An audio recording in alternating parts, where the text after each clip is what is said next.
As a matter of pride, I'd like to clarify. That character in no way reflects my normal style. So, you were the one responsible for Pai's appearance then? I guess that implies an answer to the debate on whether it was her or her brother. It's heavily implied by her actions here that she learned from the mistakes she made concerning her treatment of her fellow Epitaph users during GU's events, by making those that now get involved aware of the stakes and dangers, in an attempt to get them to understand why they need to back off so as to not be a danger to themselves and others, and or to bring them into collusion as a resource in stopping this. It's really, really sad she's a supporting character in this OVA, as I really would have liked to see this whole incident from her point of view. She does have more than enough presence and relevance to it to support such. However, this is more than halfway through the episode that they finally get to this. They've been meandering for 15 minutes to finally get to this, that they could have used far better in other pursuits. Admittedly, the first 5 minutes of that was character stuff that wasn't exactly badly presented. Asami and Iori worrying over Eri and how they can help her. Plus it features a few short, and I do mean short, cutaways to Hermit's activities. But it still took them another 10 damn minutes to get to Reiko in this explanation, which could have directly followed that without going through the hoops of showing the girl's activities, which finally lead to her, which is a fair chunk of that time. What a surprise, a .hack anime that has poor pacing. And past the character confirmations and expansion on this scene, there are inconsistencies which, of course, relate to how she's summarizing down the other incidents. There are certain problems that are endemic to the world. What you see are players who fell into comas because of those problems. Except Oban fell into a coma because he fixed the problem that was causing comas, not because of what was causing it. Hell, he was unwillingly the source of it. What the hell, Tatsuya Hamazaki? And as I said in Link, the Amagi retcon for his motivations is also glossed over. However, the whole quantum computer thing appears to be an expansion of that ecological terrorist retcon that also began in Link, with them using the current incident to further their own research in the long-term effects of one existing solely as a digital being. And yeah, I've been calling out discontinuity on Link and Quantum, despite my prior statements of most of .hack working as successive, standalone but related stories. Meaning you should not necessarily need to know the lore of the rest for it to work. But that's because they can't keep continuity straight and violate such an element when they are the ones that are bringing it up and relying on you knowing it to tell their story. Previous entries have not had that problem. And when you bring up past knowledge and material to explain, elaborate on, or justify your story, in other words, when your story invokes continuity, as Quantum has been doing, you have to get it right, or these new details have to gel with what has been presented and made important previously. It's not that convoluted, guys, and pretty much everything else works without contradicting something preceding it. Even Roots didn't dispute storyline elements that came before it. It just told its story so atrociously that it failed to sync up with what was depicted happening after it, despite everything that related to it being made at the same time. However, at this point, Asami's discovered the list of victims, which Reiko sees as key evidence to figuring out the perpetrator, and asks them to keep their heads down, lest they recklessly endanger themselves. However, they aren't alone in wanting the lost ones out of there. Hermit, while profiting from their comatose state to build his list, has asked a contact of his, a guy named Geek, to begin figuring out a way to free everyone. Every single one of these babies is 14 billion superposed qubits. Smart money says the brain's synapses are being used for qubit interactions. Quantum computers are just plain amazing, you ask me. This is honestly the line that started me thinking about that quantum computer thing, but I could only think of calling bullshit on it until I learned of that earlier line. It really, really does inform a lot. However, taken on its own, if you are unfamiliar with the core concepts of quantum computers... And yes, I am familiar with such. It sounds like technobabble. And it kind of is. And .hack thus far has avoided technobabble, instead explaining the concepts it introduces for the layman, though sometimes more from the philosophical perspective than the full literal one. The only explanation there is, again, Link, but even it had the damn data log relating to fleshing out the past era stuff. Shamrock contacts them at this point to reveal she's found out about Hermit's MO and condition. He passed away. He's been dead 7 years. And I played that clip simply to show Hermit's immediately following reaction. Granted, they don't know it's Hermit's, and that, by extreme sheer coincidence, Sakia happens to be a perfectly matching donor capable of curing his body's condition. His dead body. Okay, it's actually revealed that a part of the imprisoning to use them as part of the quantum computer process warrants cryogenic stasis, which is a technology we admittedly do have today in the real life 2015, meaning Hermit does technically have a body to return to. The problem is, it's irreversible. The water in the body freezes and bursts the cell structure, meaning the quantum computer the prison facilities build with their life-term prisoners, which is how this OVA says Hermit got preserved, they don't work that way. And it is never once said they have developed the technology to remove someone's body from cryo without ensuring its decomposition. Meaning, anyone frozen for this process, they're dead. Literally ghosts in machines. But the OVA completely glosses over that, as Hermit snaps, no longer caring about the lost ones, and setting off an attack by, "Oh sweet Toku, Cloverfield's lice have come to Makanu!" Branches from the digital prison tree also erupt into the town, necessitating everyone log out. Again. Once more, Sakia refuses, not helped by...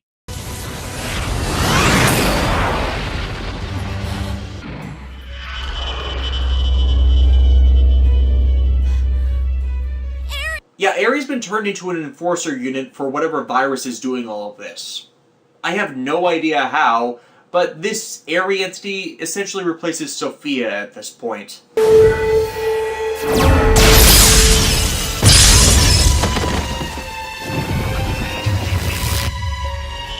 It's not working! Well, yeah, you didn't trigger Protect Break. You have to Protect Break whatever's infected for Data Drain to work right. And no, I don't know why Shamrock can use Data Drain when Tarvos is bound to the Pi PC. Maybe they just know the person and transfer across PCs. Shamrock then casts Dragon Slave to force log out everyone after Sakia acts like an idiot and wants to stay despite the condition they're in, ending Part 2. Part 3 opens with finally addressing Sakia's corrupted hand, which has begun to show paralysis symptoms similar to Adeli's during the events of Reminisce. I'm just rolling with it at this point. In the meantime, Shamrock and the rest of Yada's Mirror are on alert, and watching over a war event taking place in the Kashta Bodger Lost Ground, in case the perpetrator chooses to strike again with all of these targets available, ordering Sakia to stay offline, as, well, she is Hermit's target. Granted, Hermit doesn't know that, nor do they know that Hermit is the perpetrator and the dead kid himself. And Hermit's break from sanity continues, as he uses his game hacking ability to antagonize and then kill other players with total disregard for those around them. It's framed pretty cruelly, and sunders the last potential chance of showing him empathy with such. What he did to Makanu? That was immediate lashing out after he was shocked with the revelation. However, he doesn't stop lashing out. And he escalates things by making everyone suffer the same way he did. By using the ambiguous hacking abilities in connection to whatever virus is creating the quantum computer to turn the field into a databug version of an IDA server. Everyone now trapped in their PC bodies, and as this is a war event, most of the players in the field are quickly incapacitated from the pain of the injuries they now experience. Made worse as databugs begin invading. Well, Shamrock's found out about Geek and interrogates him. And as they're now inside of a you can now feel pain effect field, she uses it to its fullest. And on top of that, Sakia logged in after she saw a screenshot of the event, and saw Eri on screen, making it into the field right as the area became an isolated server. Meaning his target is trapped in there with him. You fucking idiot. For some reason, Sakia's partial corruption allows her to destabilize databugs. This is never explained how she could possibly do this, only handwaved as that pariah folder thing again. But as that was not explained, it feels like yet another plot hole. And to make things worse, Hermit has hacked the game to not only unleash the one sin on his victims, but awoken the titan that bears the inverted city Megan Fee upon its back.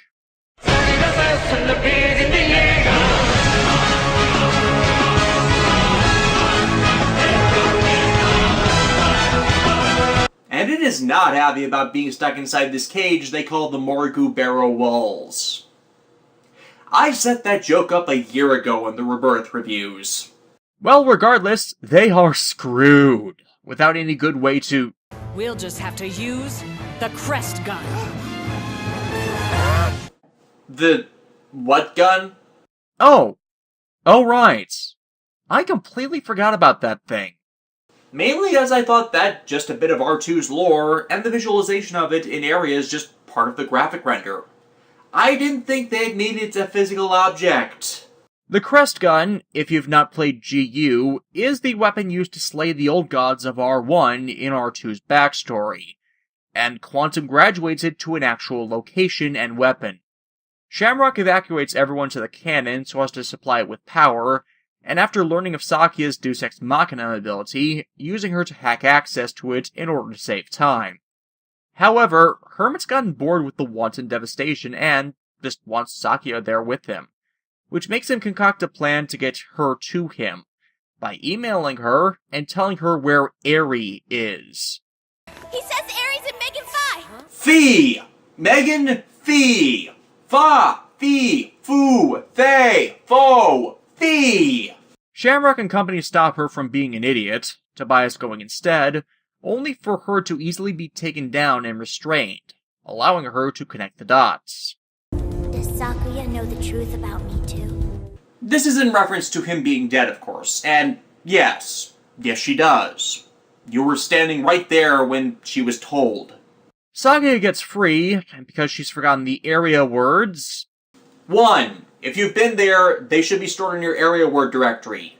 2. If they were spoken in your presence recently, they would be in your chat record. 3. Megan Fee doesn't have area words. It's only accessible from the teleporter near the entrance to Kashta Badger. Remember, this is a lost ground. Even CC Corp can't affect the coding of lost grounds.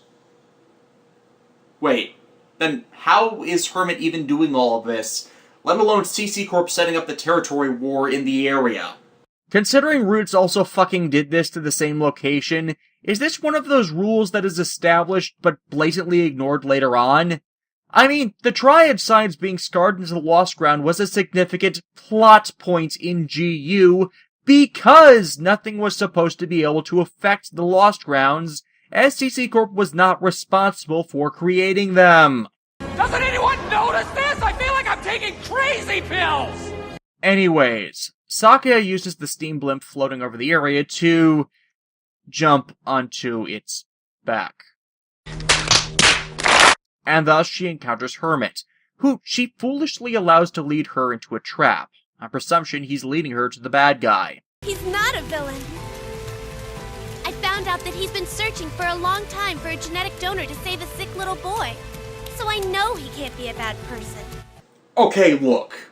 I am very sympathetic to Ovan considering his story and actions, but he did a lot of bad things. A number against his will due to Ida, yes, but a bunch of horrible things came from his necessary actions to end the Ida incident and make up for his sins. His decisions, however, were restrained and calculated, so as to impact the fewest number of people possible, unintentional collateral notwithstanding, as he didn't want to harm anyone else. Hermit cannot be said to in any way be of the same or similar level, as his actions have been entirely selfish, for his own gain, amusement, or stress relief. He has intentionally victimized thousands of people to get what he wants. That is not a good person. That is Sakaki levels of douchebag. And you know what's more damning? Ovan was not automatically given carte blanche forgiveness. It was something that needed to be earned while those closest to him worked out how they felt about what he did and how they were going to move past it. And no, just because he's a little kid does not give him carte blanche on this. Sakia barely knows the first thing about Hermit, so so can't even make the claim of this personal connection that cannot be used to give context to this blind trust that is in total ignorance of the truth. This more than anything else defines my hatred towards bad uses of the idiot hero trope, that they act in manners that are completely removed from the truth of reality, and it all works out because of that when, from all evidence given, it should not. Titus is an idiot, but he doesn't shirk away from the truths presented, merely an explanation that makes sense as he's thrust into a world that's vastly different than his, both culturally and socially. Kenta, when he tries to pull this, is forced to confront it, and comes out the better for it because he ends up growing as a person. Shogo is an idiot from his lack of experience and bullheaded zeal, but doesn't make up delusions of the world that would otherwise hold him back. But this show, Tokyo, Shinji Kito, Snowville Years, Shoichi Sugami to an extent, and also my many condemnations of shows I don't or have yet to review, like Naruto, Tokyuger, Car Ranger, Power Ranger Samurai and Megaforce, they believe something that acts in stark contrast to the truth, and end up either rewarded for it, or straight up ignore all of the consequences that happen to others instead of them, and are never appropriately condemned for it. It seriously breaks any setting for me that does it.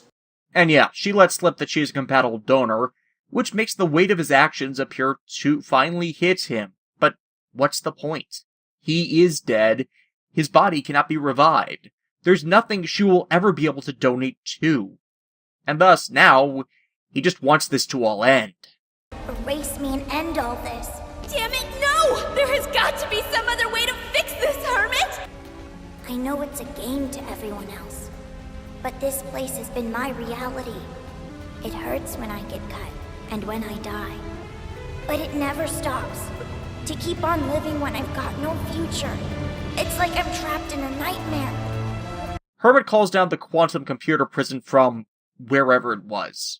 And as he does, the Crest gun is fully powered up and infused with Tarvos' power into the single most powerful data drain shot this side of the original Korbanik.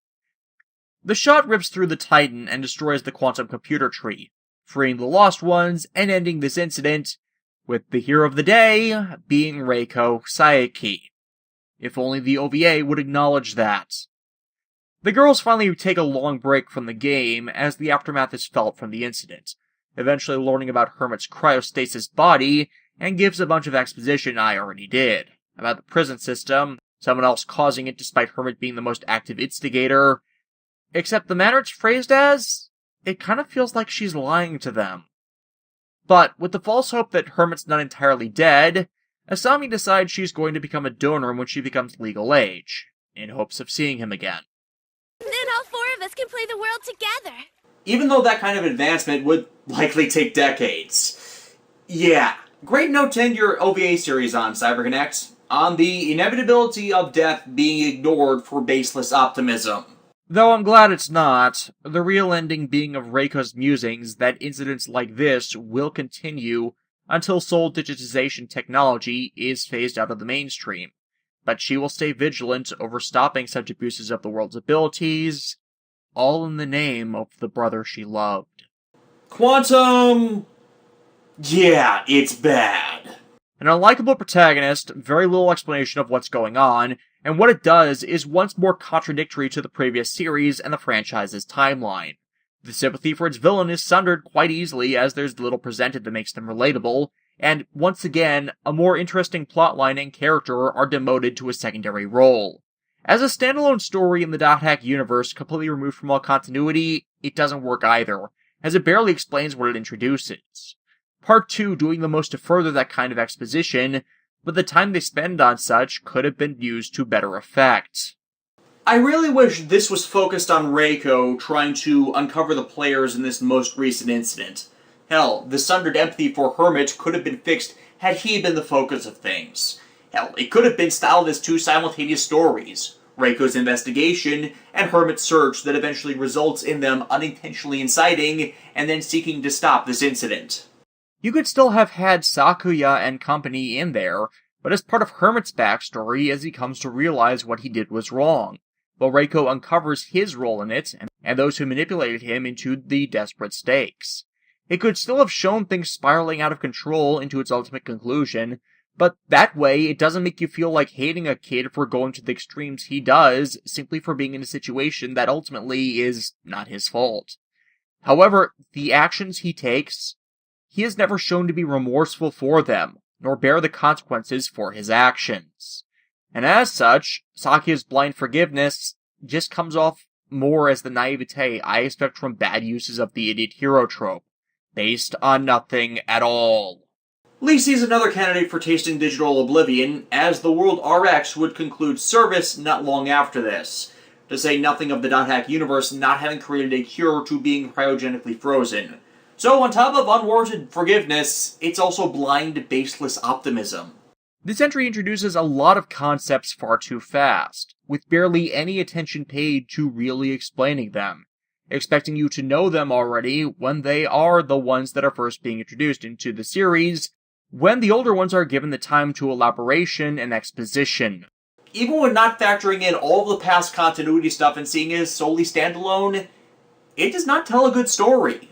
And I connected with no member of the new cast, though Reiko's developments I am fond of considering the arc she had in GU. Though it's unfortunate we don't see what became of her and Takumi, as we know there was something going on between the two of them, even if it was a bit one-sided and briefly addressed back then, that went beyond co-workers. I would have thought, after all that time, that an organization trying to stop cybercrime abuse of the world, that would be something he would have gotten in on after leaving CC Corp. It's not worse than any of the other bad entries, however, and is the least bad of them. Though that's not saying much, as the only commonality between all of the four is they feature idiot protagonists. Their other problems wildly diverging. It can reach into the watchable range if you pay attention to every line of dialogue, which you likely are not going to do, ignore the retcons, which if you're a fan you won't do, and actually like watching people be idiots or follow one, which I don't. And the lackluster dub more or less cinches it for me on skipping the majority of this era and its merits. There's a novelization that supposedly expands on this, which is currently in fan translation, but honestly, I don't care to read it. Meaning I could sell my copy of the movie, since there's nothing else for me there. And then there was one. Technically two. The end is nigh, my friends. Come back in December for the final tale of the .hack franchise, as I finally put this retrospective to rest.